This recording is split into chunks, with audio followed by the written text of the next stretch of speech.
Howdy. Welcome to my shop. My name's Ron, and I'll be your host for the next 10 minutes or so. Being a fourth generation carpenter, wood is that's my language. It's my living, it's my hobby, it's my passion. One of those passions is making stocks. I've never had any formal training in this. I just wanted to put a piece of wood on a gun one day, and I seemed like that'd be a pretty unique challenge, so I tried it. And been going at it ever since, but honestly, I owe a lot of my success to my customers, my friends that have suggested this or that, different ways of doing it to produce a better outcome.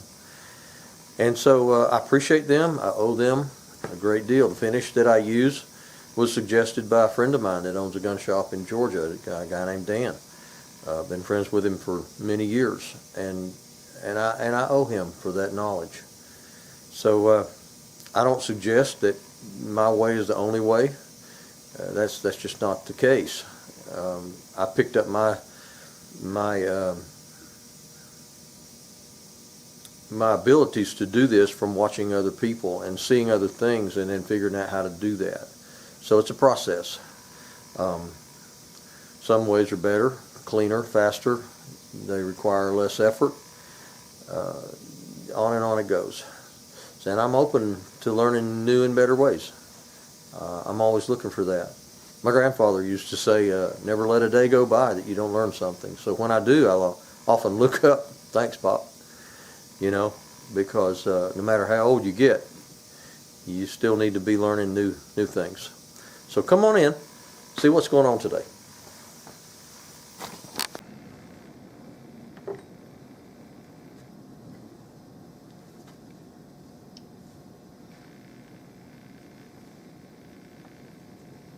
Good morning. I'm going to start to work this morning on a 336 Marlin. It's had a really rough go of it. It's got a split right there, a split right there, separation right there, a split right there. And it looks like somebody put a coat of varnish on this thing with an asphalt broom. The forearm is okay. It's real old. I don't know. It looks like they put a coat of finish on it too. I can see brush marks on it. But there's no cracks in it. I'll probably end up having to refinish this to match the color of the new one, because this finish is so old.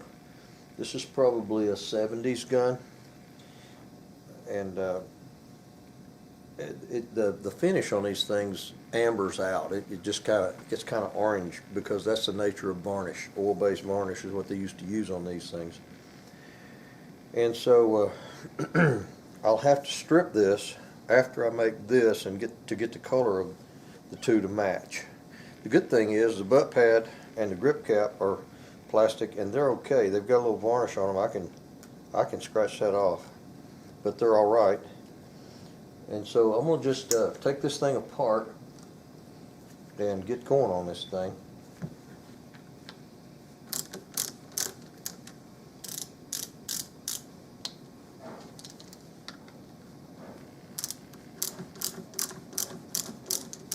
Most all lever actions come apart in a very similar fashion.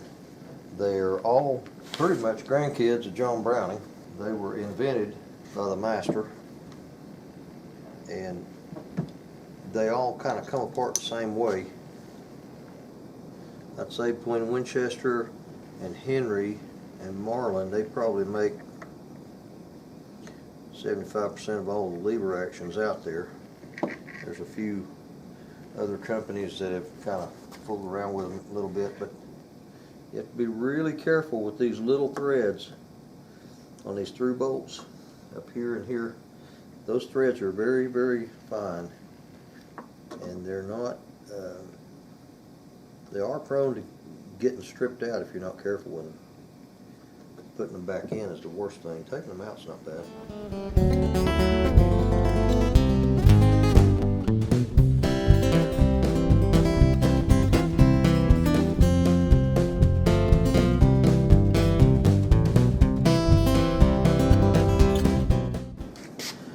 that screw just came out of, there's a hole in there, and I'm going to reach into the bottom of that hole with this pin and push forward on that screw, that plug, that cap.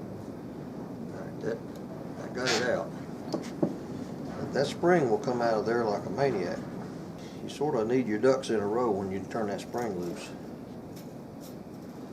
That thing will shoot across the room, and believe it or not, they're hard to find.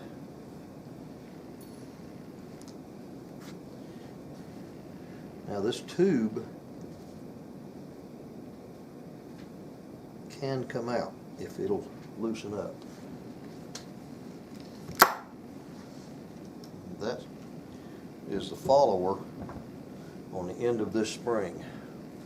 You got a little, this little thing goes in there, and the spring goes into it, and that's what pushes the round nose of your shell backwards. I'm going to try to dislodge this this forearm.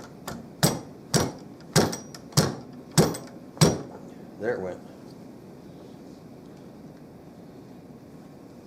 See that gap I just created between there? When things are together for a long time, they tend to not rust in place, but there is actually a little bit of rust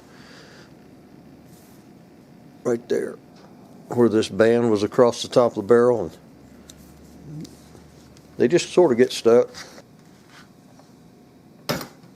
Now, what I did, I put a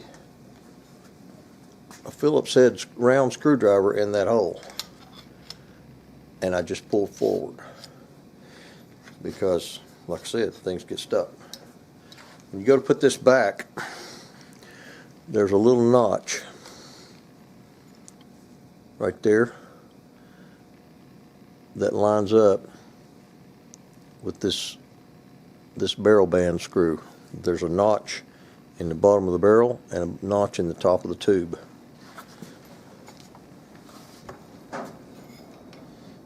Now this tube can come on out. Get that out of your way.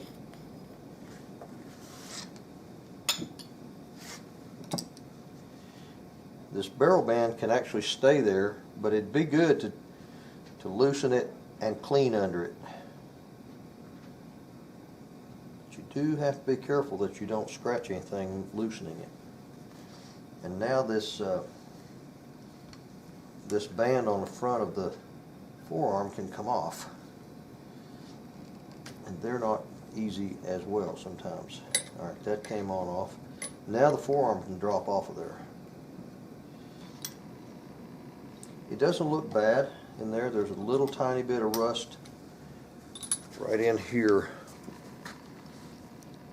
where this the band screw went through there, and there's just a teeny bit of rust right there. We'll get that off. Somebody's had this apart because there's a real heavy ding in the metal right there, a skint place. So somebody's had it off sometime or another. Maybe when they refinished the forearm they did that. I don't know. But all this stuff, all these bands can just stay on there. You can get them off if you spin it around.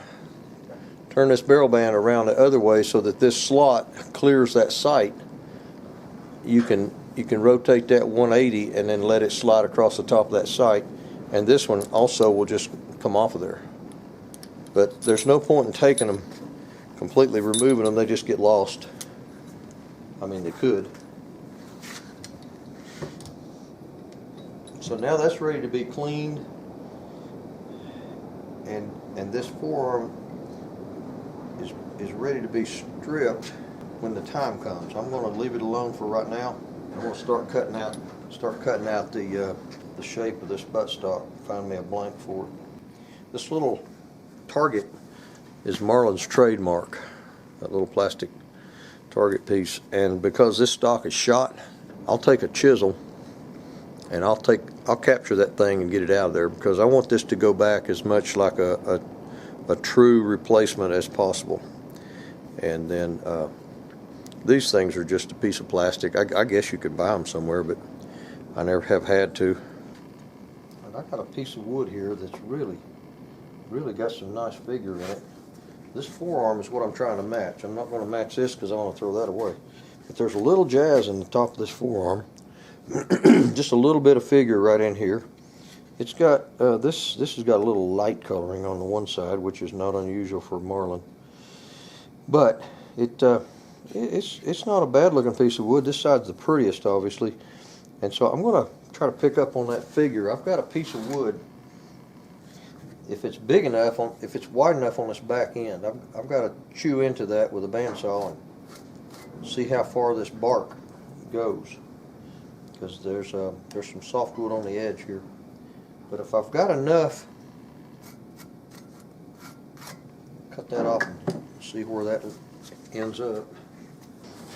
After I got this cut out, I realized there's a little defect, a little bitty defect right here on top, and it goes down to here. Now I have more thickness on this piece of wood. This blank is almost 1 7/8, and the stock that I need is about 1 1/2. It's over 1 1/2 inches. So what I'm going to do is take off the excess, which is about 1/4 inch, off of this side.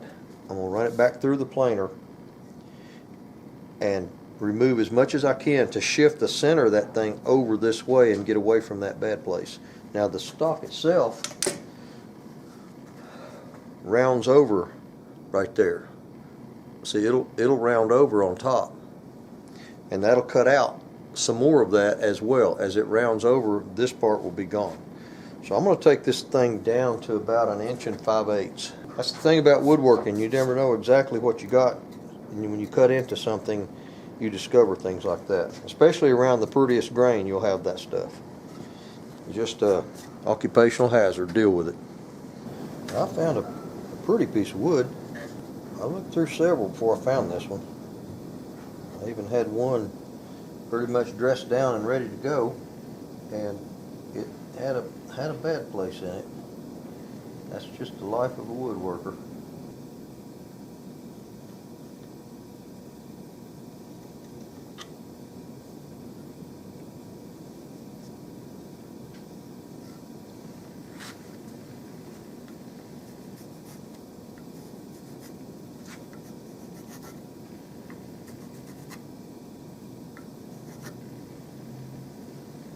This one is prettier than the other ones that I had in my hands. This is actually prettier, and so I'm glad I kept looking, because this thing's got some really nice grain to it. It's got some nice little fiddle back right here on the very back end of the back portion of the buttstock. It's got straight grain up here where it matters, and then it's got some pretty figure on both sides. It's got some little freckles, just little dots that really finish out pretty. So I'm glad I kept looking. Excuse the wind noise in my shop. It's really windy outside. The rest of the country's getting some terrible tornadoes and snowstorms up in the northeast, and so we're dealing with some wind. But you know what, it could be worse. I'm really thankful for my shop on days like this, where I can just come in, and if it's cold, I can build a fire, and my dog's sitting there at my feet. So let me get this thing cut out with a bandsaw.